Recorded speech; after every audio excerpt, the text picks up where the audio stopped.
rise in property prices has been between 4.5% and 5%. So if the middle class is invested in property that is below 11% return, so indexation is going to harm you. The current GST regime is irrational and iniquitous. There is 18% GST levied on life insurance and medical insurance products. The Honorable MOS Finance yesterday, on Monday, told this House that the government has collected 8,263 crores as GST on health insurance for the fiscal year 23-24 alone. This is blood money. Our Honorable Chief Minister Mamata Banerjee wrote a letter to the Finance Minister, to the Centre, pointing out that this is a completely anti-people tax. Calls mid-level officials in the CBI and says 161 statement change karaiye, aapka sir ko bulaiye, madam ke against mein statement dijiye. I am telling the CBI via you, madam, please take a 164 statement once and for all. Don't keep calling back people to change 161 statements to implicate me. It's going to get you nowhere. Let us reduce the CBI and the ED budget to zero. Let us, Mr. Adani pay the full 1,500 crores. Let us outsource it completely to him. End of story. In short, this Kursi Bajao budget is a desperate attempt by the government to stick its head in the sand and act like that the mandate of 2024 never happened. But the coming days are going to prove the instability of this government and the inefficacy of its economic policy. We wait for that day. Thank you very much, madam. Thank you.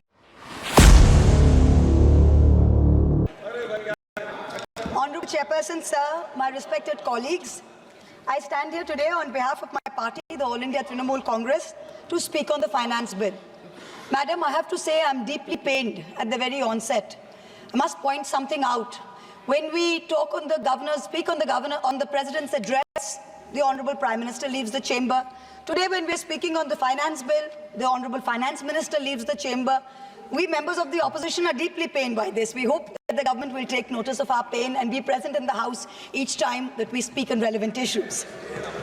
Theodore Roosevelt, the 26th President of the United States, had said, in any moment of decision, the best thing you can do is the right thing. The next best thing you can do is the wrong thing. And the worst thing you can do is nothing. The Honorable Finance Minister has made a mockery of the people of India in this union budget by doing Theodore Roosevelt, the 26th President of the United States, had said, in any moment of decision, the best thing you can do is the right thing. The next best thing you can do is the wrong thing.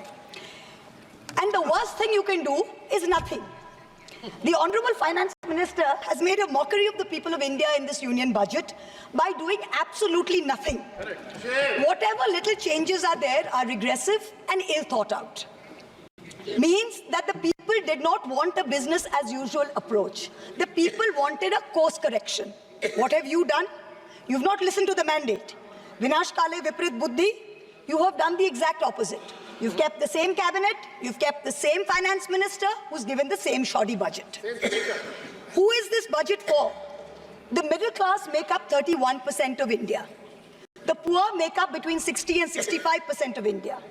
I will demonstrate how this budget systematically strangles the poor and the middle class.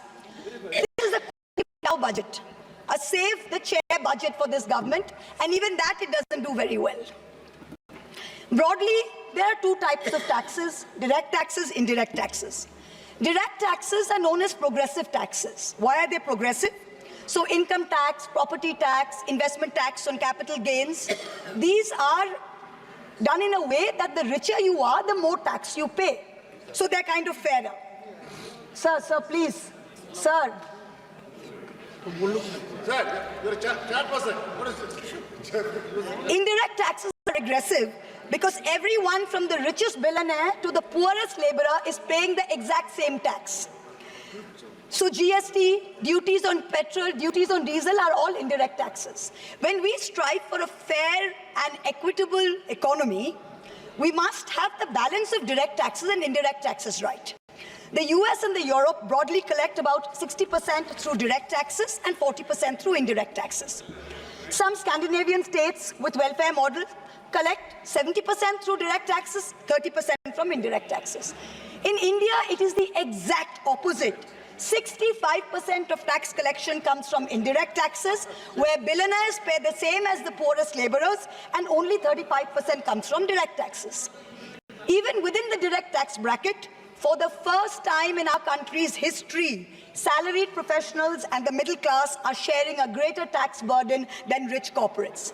The middle class is contributing 55% of direct income taxes under this government, up from 38% under the UPA. The richest corporates in India today contribute only 45% of direct taxes. Not only is the middle class being taxed, but now with this budget, the savings of the middle class have also been taxed with removal of indexation and with a rise in the short-term capital gains. Investors who've made more than 11% return, we've done the calculation, that's about the threshold rate. If you have made more than 11% returns, so if you've made higher returns, then this new tax regime with the removal of indexation has happened is good for you. Now, people like our parents, pensioners, salaried middle class, risk-averse people who invested in gold, in property, in debt mutual funds, the removal of indexation has harmed them disproportionately. People think real estate has made enormous profits. If you look at RBI's housing index for the past 10 years, the average rise in property prices has been between 4.5% and 5%. So if the middle class is invested in property, that is below 11% return, so indexation is going to harm you. The current GST regime is irrational and iniquitous. There is 18% GST levied on life insurance and medical insurance products. The Honorable MOS Finance yesterday, on Monday, told this House that the government has collected 8,263 crores as GST on health insurance for the fiscal year 23-24 alone. This is blood money. Our Honorable Chief Minister Mamata Banerjee wrote a letter to the Finance Minister, to the Centre, pointing out that this is a completely anti-people tax. What is life insurance? What is health insurance? It is people guaranteeing and spending money and protecting against life's uncertainties, against accident, against injury, against ill health, against death. What are you doing? You are imposing GST, same rate that a billionaire pays, the poorest middle class person has to pay. So people are deterred from taking out new policies. People are deterred from what is life insurance? What is health insurance? It is people guaranteeing and spending money and protecting against life's uncertainties, against accident, against injury, against ill health, against death. What are you doing? You are imposing GST, same rate that a billionaire pays, the poorest middle class person has to pay. So people are deterred from taking out new policies. People are deterred from continuing existing insurance. This should be removed at the earliest. Now let me now move on to what affects more than 70% of Indian citizens, social sector allocations. The general trend over the past decade, in every budget in the last 10 years, of which our Honorable Finance Minister has presented 7, has been in nominal terms, you have allocated more money to the social sector. But if you account for inflation and you look at real allocations, inflation adjusted, allocations have seen reductions of over 25% in the past 10 years. I'm going to look at real allocations, that is adjusted for inflation, for some major schemes in the past 10 years. Sarva Shiksha Abhijan, minus 18%. Rashtriya Madhyamik Shiksha Abhiyan, minus 9%. ICDS, which affects every child, it's a school scheme, minus 34%. Mission Anganwadi, minus 5%. PM Poshan, minus 45%. PMGSY, those of us who have rural areas, the Pradhan Mantri Gram Sadak Yojana scheme, minus 47% reduction in real terms. The National Social Assistance Program, minus 20%. The combined expenditure on 5 social schemes, the top 5 social schemes as a percentage of GST, of GDP, has declined from a peak of 0.93%, so almost 1% of GDP in 2009-10. Do you know where it is today in 23-24? It is 0.36%. It is only a third of what it was in 9-10. The Manrega budget during COVID, when the center was telling all the states, please give employment to the laborers, they are going back. The Manrega budget in 2021 was 0.6% of GDP. Do you know what it is today? 0.26%. No, Specific budget figures for 24-25 are shameful. Specific figures, let's look at the specific figures. The allocation for Samarth, which is maternity entitlement and the creche scheme, has been reduced by 70 crores compared to budget estimates of last year. The budget for the National Social Assistance Program, for again, those of us with rural areas, you know how important this is. This is what gives social security pensions to the elderly, to single women, to disabled. This is unchanged from last year at 9,652 crores. 9,600 crores, same as last year, no adjustment for inflation. The central contribution to social security pensions has been unchanged since 2014. It was 200 rupees in 2014. It is still 200 rupees per person today. The price of the cutlets in the parliamentary canteen in the last 10 years have been adjusted for inflation with the government's approval. The price of the cutlets in the parliamentary canteen have more than doubled. But when it comes to giving social security for the poorest of the poor, it is still 200 rupees in the last 10 years, no change.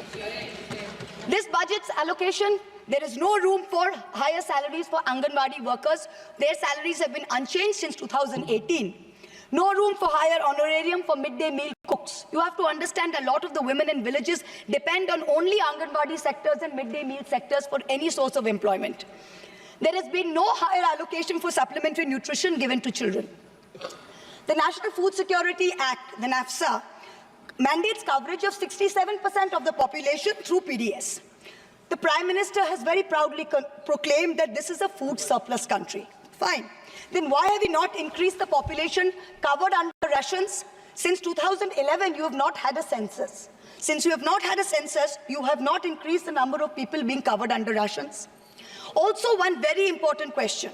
Why is the central government blatantly defying the directions of the Supreme Court? We went to the Supreme Court on the migrant workers case. The Supreme Court gave an order, a direct order to the central government that the central government is to give rations to 8 crore migrant workers of the unorganized sector who have been left out of the food security net. The last hearing was on 16 July 2024. Court again said that you have to please give money to the states which have issued additional cards, ration cards. But there's no room in the budget for this. There is no allocation. In this rush to protect its own chair, the government is making a very dangerous mistake, which is it's not giving enough to protect our borders. Military experts have repeatedly warned us that India's military capability has to be modernized because we are fighting on two fronts. One is against China, we need a dissuasive deterrent. Against Pakistan, we need an offensive deterrent. The budgetary allocation for defense in this budget is 6.22 lakh crores. This is a marginal decrease of 2,000 crores compared to revised budget estimates. We have reduced it by 2,000 crores. This year's allocation, the budget defense allocation, is 1.9% of GDP. This is the lowest since 1960, the lowest. Shame. Despite many economic constraints, past governments had always given close to 3% of GDP, which is the universal norm for defense. Over the last decade, ever since this government's been in power, it's been hovering around 2%. We have been unable as a government to compel China to restore status quo ante-April 2020 on the line of actual control. We have been unable to deter Pakistan. In the last 2 months alone, over 50 security personnel and about 10 civilian pilgrims have been killed in Jammu. Capital expenditure on military equipment, 1.7 lakh crores. On paper, this shows that it's almost a 10% increase. What we haven't taken into consideration is this increase was largely due to Russia's. But then I needed to read and read and read. And in the fine print was written that last year was only 1.4%. So talking of an internship program with the top 5 crore people. Now, what are we doing? Priority 3, according to the finance minister, inclusive human resource development and social justice.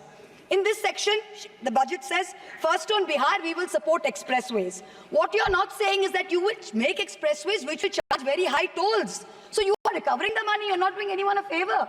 You're charging back-breaking tolls. You might give another bridge which might collapse. Yes. You will set up another power plant, which like Jharkhand may also be outsourced to a favorite businessman. He can be given a nice juicy PPA and sell more imported coal. Secondly, on Andhra, there are no grants, but only loans, that too from multilateral agencies. So basically, dollar loans will be given to Andhra Pradesh, which future generations will have to pay back with interest. There was also another sweeping statement. Grants for backward regions of Rayalaseema, Prakasam and North Coastal Andhra, as stated in the Act, will be provided. I looked in the entire demand for grants with a tooth comb, with a microscope. and I looked at the expenditure budget, nothing was provided anywhere. I don't see the intelligent people of Andhra being fooled by this. Priority 4, manufacturing and services. The finance minister has devoted an entire section on how MSMEs are a priority. I believe her. Yes, it should be a priority. But I'm very confused. Most medium and small enterprises are either proprietorships or partnerships. Madam, can you please explain why these proprietorships and partnerships are taxed at higher rates than companies? This makes no sense. State development. Then they created a policy of federalism. CBI and the ED have been reduced this year, and I was wondering why. Is it because the voters didn't like the fact that you were using the CBI and the ED to go after the opposition and file fake affidavits? Or is it because you have outsourced the CBI and the ED completely to a businessman in Ahmedabad who's controlling the whole thing? Why have you reduced it? Number one, the former Maharashtra Home Minister highlighted how BJP leaders and agencies have threatened him to filing a fake affidavit. In the case of Sandesh Kali in West Bengal, the women have confirmed on video that BJP leaders forced them to file fake statements. Similarly, I'm told in my matter, was 16, 2023, got my friend to his office in Ahmedabad and threatened him with dire consequences to file a fake affidavit. Filed the fake affidavit and forced him to sign it. Even today, every mid-level official calls mid-level officials in the CBI and says, 161 statement change karaiye, aapka sir ko bulaiye, madam ke against mein statement dijiye. I am telling the CBI via you, madam, please take a 164 statement once and for all. Don't keep calling back people to change 161 statements to implicate me. It's going to get you nowhere. Let us reduce the CBI and the ED budget to zero. Let us, Mr. Adani, pay the full 1,500 crores. Let us outsource it completely to him. End of story.